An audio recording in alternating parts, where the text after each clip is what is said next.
Fox 26 is joined with the Defender Network, delivering news and information to the black community. And here now is the associate editor, Aswad Walker. We got three topics to talk about here, Aswad, but the first one, though, we take a look at why HISD, you say, needs an anti-sex trafficking kind of program. And it blows your mind, right? But sex trafficking in Houston, Houston is a national hotspot. Yep. What most people don't know is most recruiting of young people to be lured into the sex trafficking game happens on school campuses.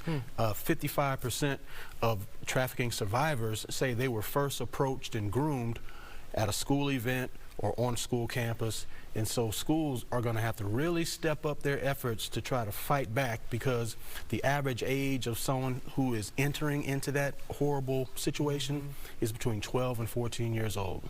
Some of those statistics are startling, to say the least. All right, so next, you guys had a profile piece on Dr. Kimberly Adams. If someone at home is not familiar with her, who is she, and talk about some of the work and the topics you guys talked about. She's a three-time HBCU graduate, her undergraduate, master's, and PhD from Southern, Jackson State, and Texas Southern University. She's the executive director of the Blodgett Urban Garden, which is kind of ironic because growing up in Mississippi, she said that her punishment for whenever she acted up, her parents would send her out to have to work her green thumb, and now here she is working her green thumb on a regular basis. I mean, she has her own business and all, but she is doing her part with the Blodgett Urban Garden to try to push back against food apartheid, and the food deserts that are going on in the Third Ward area. Really dynamic young lady doing some big things. I love that. All right, last but certainly not least, it is 2024. Everyone's got this New Year's resolution, right? But this last article, you talk about some ways to live an empowered 2024.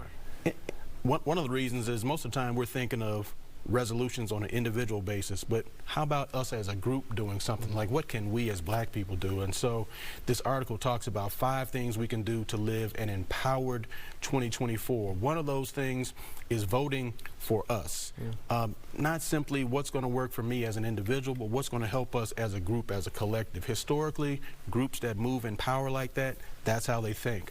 Also, controlling our education, having a commitment to becoming lifelong learners, and also doing the same thing for our children.